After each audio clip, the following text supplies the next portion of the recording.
gahoza miryango ivugira Nairobi kuri metero 19 na 31 ku mirongo ya FM yaga binini no kuri internet kuri BBC gahuza akaburungu.com.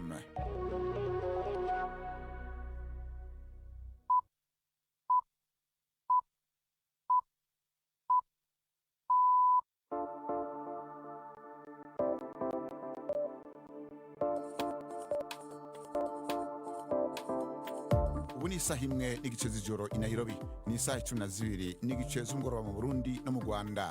Muri kumwe na Bernard Bankukira. Ndabahaye mwiriwe mwebwe mwese mukurikira BBC gahuza miryango ikaze makuru yo kuri wa gatatu igenekerezo rya 2025 ukwezi kwa gatatu umwaka wa 2026. Izi ningo za mu makuru tugiye kwashikiriza.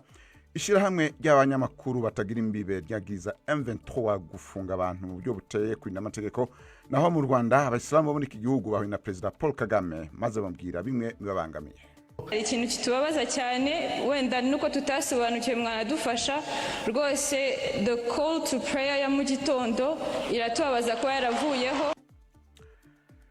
Turaje kandi New York aho bitegekanije ko uno munsi ONU itora ku nteguro isaba ko ubucakara bwakorewe abanyafrika mu myaka 30 bwemerwa nk'icyaha cyakorewe kiremwa muntu. Mu yandi makuru, mu mikino ikipe ya Liverpool yatangaje ko Mohamed Salah azava muri ikipe champion irangiye. Ntucikwe n'andi menshi naguteguriye Genti Yves Bucyana.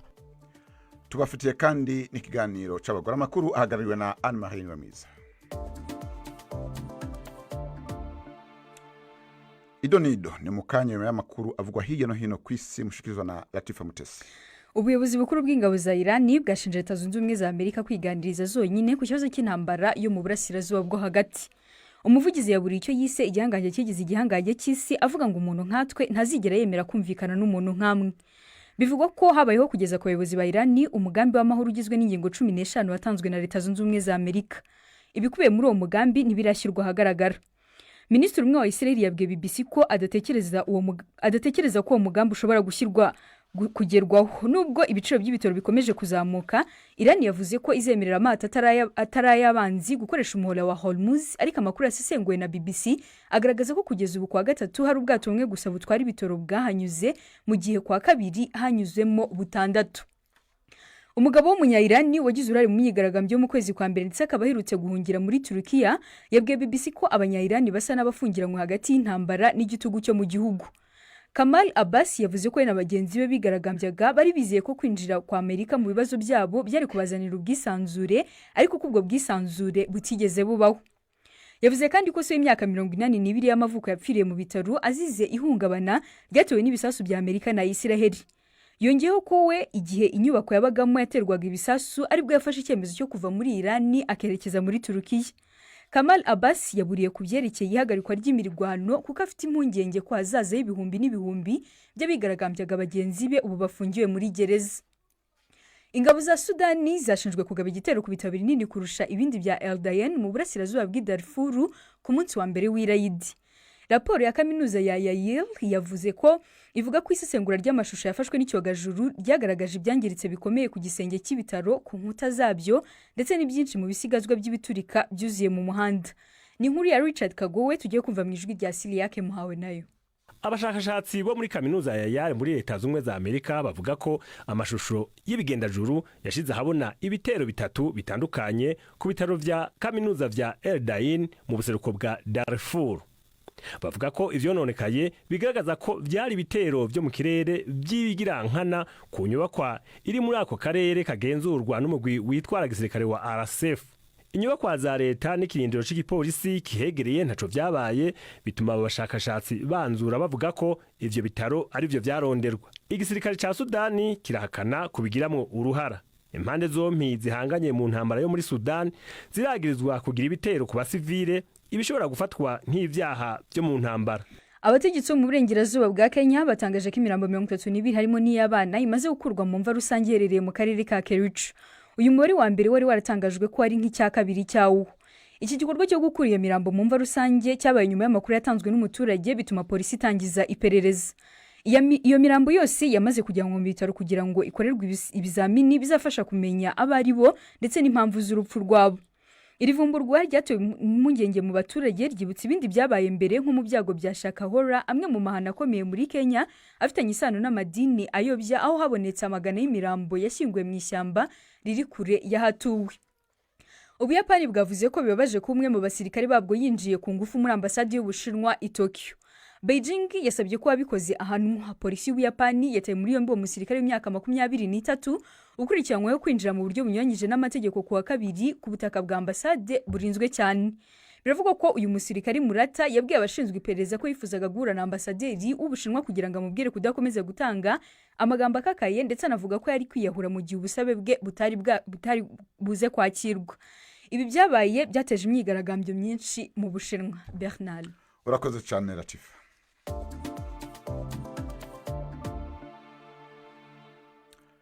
Leta y'u Rwanda yamiriye kure ibyatangaje n'umuvugizi wa leta ya Repubulika ya Demokarasi ya Kongo Patrick Muyaya, aho avuga ko hari abantu bataramenyekana bagerageje gucengetera muri hoteli Denise Tshisekedi yaracumbitsemwo mu byo Kinshasa, yumvikanije ko byari bifise intego yo kumugira nabi. Denise Tshisekedi ari mu rugendo rw'abatandukanye bakuru b'ibihugu bitabiriye ubutumire bwa Melania Trump, umutambukanyi wa President Donald Trump wa Leta Zunze Ubumwe za Amerika. Inkuru mushikiriza kandi na Latifa Mutesi.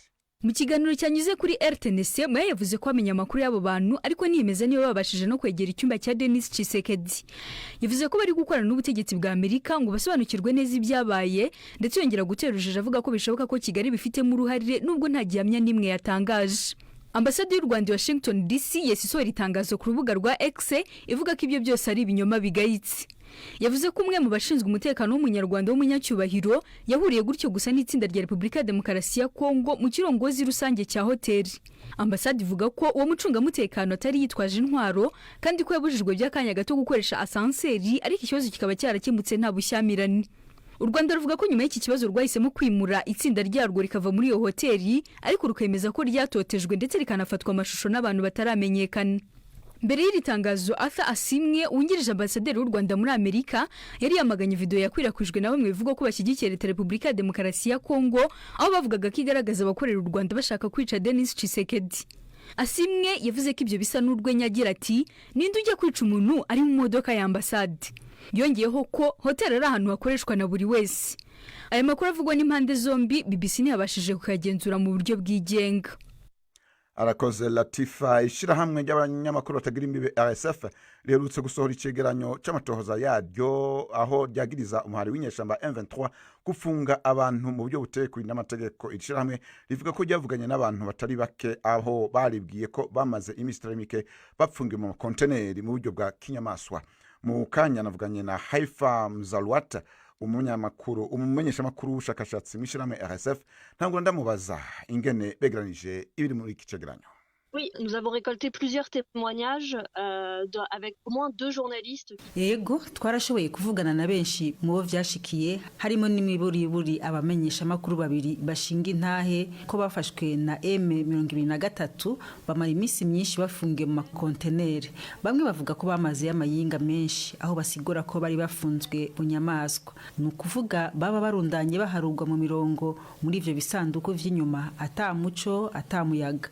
Bavuga ko bari bafise uburenganzira bwo gusohoka rimwe ku munsi mu gitondo gusa kugira baje kwihagarika. Ikindi gihe cyose baguma bugaraniwe muri izo kontineri, bagahabwa ivyo kurya rimwe ku munsi canke kabiri rimwe rimwe. Et parfois 2 repas par jour seulement. Ibi ni birego bikomeye kandi M23 irabihakana. Mbega irishirahamwe ryanyu rirafise ivyemezo nyavyo? Nous avons du coup croisé plusieurs sources évidemment. Twateranije amasoko menshi, birumvikana ko tutokwemeza ibintu tutahinyuje mu buryo bwimbitse. N'amatohoza yamaze amayinga menshi mbere n'amezi, kandi twishimikiza amasoko y'abantu n'amashusho yafashwe na satellite. Ivyemezo byose bigaragara twakoresheje byaragenzuwe, kandi byaduhaye ibindi vyemezo tudashobora gushira habona mu ntumbero yo gukingira abantu bari ku rubuga. Ariko ivyo turavyemeza kubera ko twateranije amasoko menshi kandi twaragize amatohoza yimbitse. Des vérifications approfondies. Mwaregera abarongoye M23 kuri ico kibazo babishwe ngo iki? Oui, nous les avons contactés évidemment par souci de. ego twarabarondeye mu ntumbero yo kubahiriza akarangamutima k'umwuga wo kumenyesha amakuru. Imbere umuvugizi wa M23 Lawrence Kanyuka yishuye ko amakuru ajyanye n'ifungwa ry'abamenyesha amakuru muri konteneri atagira ishingiro. Yashimangiye ko ari propaganda y'ubutegetsi bw'Kinshasa ifise intumbero yo gucafuza umuhari M23. Kubwiwe uwo muhari ntiwigera uhagarika abamenyesha amakuru kandi bafise ubwigenge bwo kuja iyo bashaka mu burere bugenzurwa nawo. Ariko uretse amatohoza RSF yagize kuri ayo makontenere n'ayandi mashirahamwe menshi aharanira agateka kazina muntu, mbere na ONU iramaze kwagiriza M23 guhonyanga mu buryo bukabije agateka kazina muntu. Violation des droits humains. Raporo ya RSF iravuga kandi abanyamakuru bapfunzwe. Mbega ibintu byifashe gute muri rusangi kuri abanyamakuru no ku binyamakuru? D'ici demain, Reporters sans frontières va sortir un nouveau. Ejo RSF izosohora icegeranyo gishasha kivuga ku kungene umunyamakuru amerewe mu karere k'ibiyaga binini. Ico cegeranyo cerekana ko hari hohoterwa ridasanzwe mu karere k'ibiyaga binini kandi ko Repubulika ya Demokarasi ya Kongo, cane ubuseruko bwa Kongo, ariho hari akaga. Twarabonye ko amaradiyo yasambuwe, impande zishamiranye zikagerageza kugenzura ibivugwa n'ivyandikwa n'abanyamakuru. Benshi mu banyamakuru barataye izabo. Hari ingorane nyinshi cyane ku banyamakuru nubwo bagerageza gukora akazi kabo mu bihe bitoroshye mu karere na cyane mu buseruko bwa Kongo. Plus à l'est de la RDC. Uyo yari Haifam Zalouat umunyeshamakuru ubushakashatsi mw'ishirahamwe RSF. Turacarondera umuhari M23 kugira ngo ugire icyo uvuze kuri kino cegeranyo, ariko ku rubuga rwa X uwo muhari urabihakana. Abayoboke b'idini rya Islam mu Rwanda basavye ko ubutumwa bwo mu gatondo buhamagarira kuja gusenga busubira kugaruka kuko ari kirumara mu kwemera kwabo. Babisavye mu mubonano bagiranye n'umukuru w'igihugu mu birori vyo kurangiza ukwezi kwa Ramadan. Guhagarika ubutumwa bwo mu gatondo ni kimwe mu vyemezo bikomeye byafashwe n'ubutegetsi buvuga ko ari ku nyungu zituze y'abanyagihugu. Nubwo President Paul Kagame atashobora vyemera, yasavye inzego zibijeje gusuzuma iki kibazo abona ko coroshe gutorerwa umuti. Jean-Claude Mwambutsa. Aha ni kuri Kigali Arena mu muhango wo gusoza ukwezi gutagatifu kwa Ramadani, umuhango wari watumiwemo n'umukuru w'igihugu Paul Kagame. Ku murongo w'abashyitsi b'icyubahiro hanagaragayemo Karidinali Antoine Kambanda uhagarariye Kiliziya Gatolika. Ni umuhango waranzwe n'amagambo ashimagiza ubutegetsi bwa Perezida Kagame, bavuga ko bwahaye agaciro umuyoboke w'idini ya Isilamu, yaba mufti w'u Rwanda cyangwa abandi bavuze. Ntawavuze ku misigiti imaze igihe ifunzwe kubera icyemezo cyafashwe na leta. Gusa mu bibazo bagaragaje harimo ibijyanye n'imyemerere nk'isengesho ryo mu gitondo. Rwose the call to prayer ya mu gitondo iratubabaza ko yaravuyeho. Adana kuriya bahamagara abantu ngo bajye gusenga ntago bikiba mu gitondo. Uyu muhamagaro wari uhagaritswe bivugwa ko indangururamajwi zo ku misigiti zitera urusaku rubangamira abaturage. Umukuru w'igihugu ntiyeruye ngo avuge ko akomoreye uyu muhamagaro wo mu gitondo, ariko yabaye nkuca amarenga. Yibajije niba hari ababangamiwe n'urusaku rw'amasaha ya mu gitondo kandi n'ubundi ari igihe abantu basabwa kubyuka. Anategeka Minisiteri y'Ubutegetsi bw'igihugu gusuzuma iki kibazo. Ku kibazo cy'ubumenyi, utanga inyigisho z'idini agomba kuba afite. Sheikh Nzeyimana Abubakar uyobora abayisilamu mu karere ka Rusizi yavuze ko hakiri imbogamizi. Ntabwo dufite kaminuza idufasha kuba nanone twakwigamo nk'abavugabutumwa. Bidusaba kujya mu bihugu bya kure, ariko nanone bikatugora, haba ari mu buryo bw'urugendo, mu buryo bwa mikoro. Perezida Kagame yavuze ko iki ari ikibazo cyumvikana ndetse ko leta iteguye gufasha idini ya Isilamu mu gihe yabishatse gutangiza kaminuza yayo. Naho ku byemezo byafatiwe amadini mu bihe bishize bikanengwa na bamwe ko bigamije kwibasira imyemerere, Kagame yavuze ko iki atari cyo ubutegetsi bwe bugendereye. Politike yacu ni ugushyira ibintu mu buryo bukwiye, ntawe tubuza amahoro na busa. Mu bindi bibazo byabajijwe muri uyu muhango hari nk'abavuze ko babangamiwe n'amafaranga menshi basabwa kwishyura ku bwisungane bwo kwivuza Mutuelle de Santé. Perezida Kagame yavuze ko ibibazo nk'ibi bikwiye kujya bikemurirwa mu nzego zo hasi, ariko ategeka ko uwagaragaje ikibazo wese agomba gutegwa amatwi. Jean-Claude Mwambutsa, BBC Gahuza Miryango, i Kigali. Arakoze Jean-Claude Mwambutsa.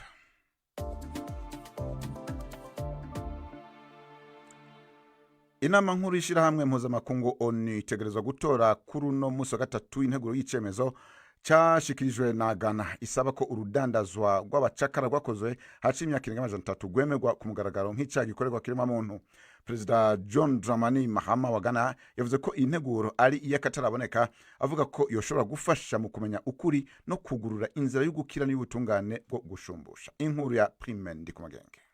Iyo nteguro ishigikiwe n'ishirahamwe ry'ubumwe bwa Afrika Union Africaine ni gihe gikomeye mu gikorwa cyo kurondera ko makungu yemera akarenganyo n'ingaruka zo kugihe kirekire zandurutse kwicuruzwa y'abanyafrika nk'abaja hakurya ya Atlantique. Igihugu ca Ghana cemeza yuko intumbero yayo atari kuzora kaboze ahubwo kukavuza ukuri.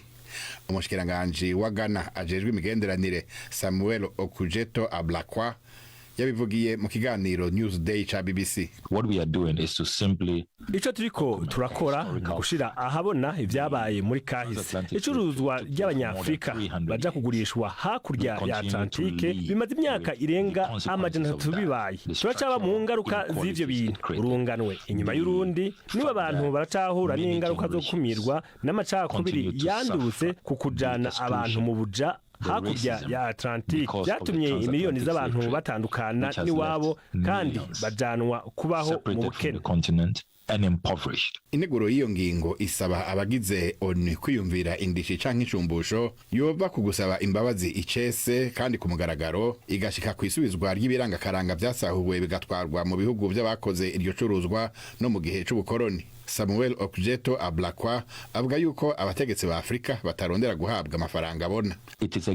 Biteye kubiri n'umutima nama wacu kubironderamo amarongo. Twemera ko ata amafaranga uko yangana kose ashobora gushumbusha uko bikwiye ibyabaye, ariko tuvuga ko harabakwiye kubazwa ibyabaye. Reka rero dushireho inzira zo gushiraho ikigega kizofasha gushira mu mashure abakomoka bashizwe mu buja, kuko amwe mu mahano bakorerwa muri ubwo buja nuko bataja ku mashure, hari n'amashure menshi atemera kwakira abirabure n'ibindi nk'ivyo. Ariko vyitezwe ko harabazogerageza kwanka iyo nteguro. Ibihugu vyahoze bikoronije Afrika harimo n'Ubwongereza kuva kera vyamye vyiyamiriza ibijanye no gutanga indishi canke inshumbusho, bivuga ko ivyabaye bitoshirwa ku gatwe k'inzego ziharubu. Bamwe mu bategetsi ba Buraya ntibanashaka kwico kibazo kigirwa ko ibiganiro, mu gihe bamwe mu banegura iyo nteguro muri Amerika bavuga yuko urunganwe rw'ubu rudakwiye kubazwa ivyakozwe nabi muri kahise. Ariko Ghana yizeye ko ukuri kuzoruhira kwemerwa kandi ngo nta witeze kwico gikorwa kizobica igihe kigufi. Arakoze Prime Ndikumagenge. Ubu naho tugaruke mu Rwanda mu rubanza gukunguruza rwa Madame Beatrice Munyenyezi ruriko rubera mu rugereko rwa sentare nkuru y'Inyanza. Abamunganira basavye sentare kumugira umwere kuko abatanze ivyemezo bavuguruzanya hagati yabo kandi ko nushikiriza amanza atabimenyetso bifadika bwatanze. Muri sentare nkuru ya Huye mu mwaka wa 2024 Beatrice Munyenyezi yari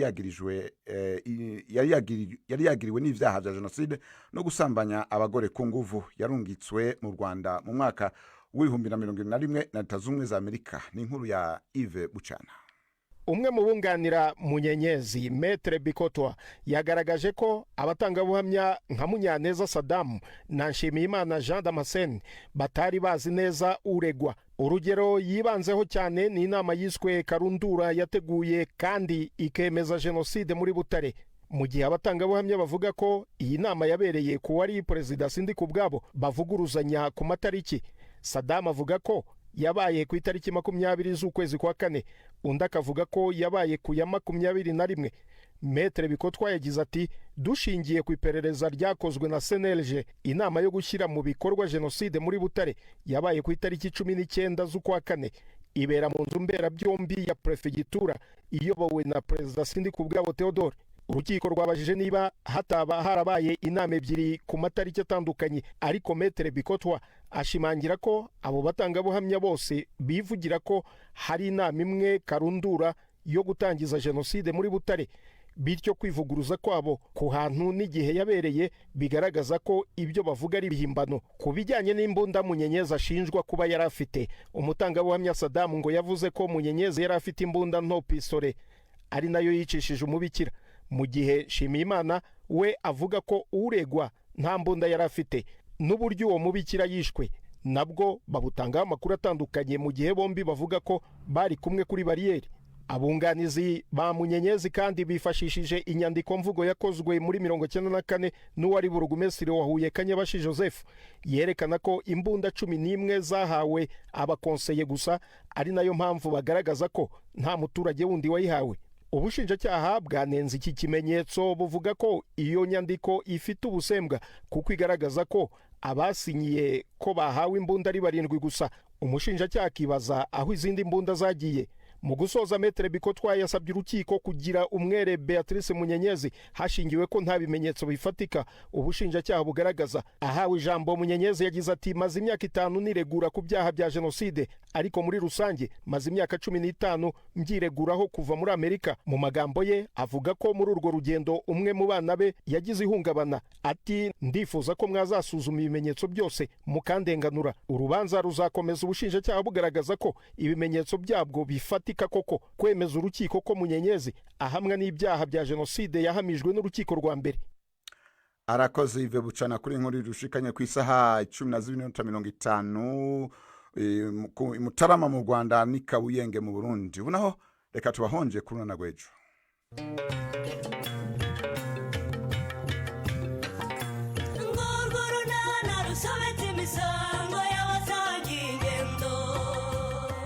Mu kiganiro nana cyo kuri wa kane twabateguriye kuva ryari se wowe reya rwose bitabira inteko y'abaturage. Iyo uyu munsi ntisanzwe iraba yitabiriwe na Chris kugira ngo aze kuganiriza abaturage ku ngingo zirebana n'ubuzima bw'abana. None se ukaza kubukora iki muri iyo nama nta mwana ugira? Uzi kusetsa sori? Ubwo se urumva mu nama nk'iyo rumara inkwa za kuyiburamo? N'ukuntu uza kunda kwibonekeza ntumuyobewe se? Yewe kuyisiba byo ntiyayisiba koko. Ariko ntabwo numva icyo ushaka kuri rumara inkwi. Ni 12:45 kuri BBC.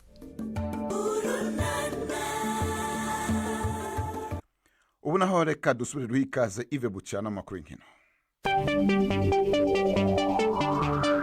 Imikino kuri BBC yahuza imiryango. Mireho neza mwese bakunze imikino kuri BBC. Reka mpere mu mupira w'amaguru mpuzamahanga. U Rwanda kuva ku munsi w'ejo ruzakira imikino mpuzamahanga ya FIFA Series 2026. Imikino ikazarangira tariki 31 z'uku kwezi.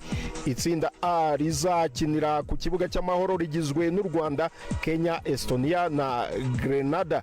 Itsinda B rizakinira ku kibuga cya Kigali Pele i Nyamirambo rigizwe na Tanzania, Aruba, Liechtenstein na Macau.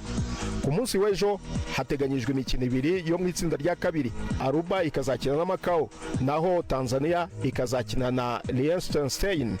Iri tsinda ryimuriwe mu Rwanda nyuma y'uko ibirwa bya Mauritius byikuye muri aya marushanwa. FIFA Series ni amarushanwa mashya yashyizweho n'impuzamashyirahamwe y'umupira w'amaguru ku isi FIFA mu rwego rwo gufasha amakipe y'ibihugu biva ku migabane itandukanye gukina imikino ya gicuti itajyaga ibaho mu buryo busanzwe. Intego nyamukuru ni uguha amahirwe amakipe adakunze kubona uburyo bwo gukina hanze y'uturere aherereyemo, nk'amakipe yo muri Afurika gukina n'ay'i Burayi cyangwa muri Amerika y'Epfo. Ni amarushanwa kandi aterwa inkunga na FIFA. Muri Afurika kandi hari gahunda y'imikino yo gushaka itike yo kwerekeza mu gikombe cya Afurika AFCON 2027 kizabera muri Kenya, Tanzania na Uganda. Ijonjora ry'ibanze imikino ibanza ejo kuwa kane Ijuba muri Sudani y'Epfo. Djibouti izahura na Sudani y'Epfo. Kuwa gatanu Maputo muri Mozambique. Somalia ikazakina na Mauritius, naho Chad ikazahura n'u Burundi. Sao Tome na Principe bakazahura na Ethiopia. Imikino yo kwishyura izatangira ku cyumweru ikazakomeza mu cyumweru gitaha. Ku mugabane w'Uburayi inkuru ivugwa cyane ni ya Mohamed Salah. Uyu ni rutahizamu w'ikipe ya Liverpool yemeje ku mugaragaro ko azava muri ikipe mu mpera z'uyu mwaka w'imikino. Salah yatangaje uwo mwanzuro ku mugoroba w'ejo binyuze mu butumwa bwa video yashyize ku mbuga nkoranyambaga ze. Avuga ko iyi ari intangiriro y'urugendo rwe rwo gusezera. nubwo yari afite amasezerano azageza mu mwaka wa 2027. Salah n'ubuyobozi bwa Liverpool bagiranye amasezerano y'ubwumvikane azatuma agenda nk'umukinnyi wigenga free agent mu mpeshyi z'uyu mwaka. Yageze muri Liverpool avuye muri AS Roma mu mpeshyi ya 2017. uyu mukinnyi wambara nimero 11 yigaragaje nk'umwe mu bakinnyi bakomeye mu mateka ya Liverpool, ayifasha gutwara ibikombe bibiri bya shampiyona y'Ubwongereza, igikombe cya Champions League, igikombe cy'isi cy'amakipe ndetse na UEFA Super Cup n'igikombe cya FA, hakiyongeraho n'ibikombe bibiri bya Carabao na FA Community Shield. Ibitego 255 amaze gutsinda mu mikino 435 bituma uyu munyamisiri aba uwa gatatu ku rutonde rw'abamaze gutsinda ibitego byinshi mu mateka ya Liverpool. Kugeza ubu ntiharamenyekana ikipe azerekezamo, nubwo amakipe yo muri Arabia Saudite avugwa ko amwifuza cyane. Ayo niyo y'imikino nabateguriye uyu munsi. Gendi Yves Bucyana. Arakoze Yves Bucyana. Ubu naho n'umwanya w'ikiganiro c'abagore. Muri kiganiro rero dusubira kubashikiriza ikiganiro c'umugore w'umuganga atabona avura abarwayi bafise ibibazo vyo mu mutwe.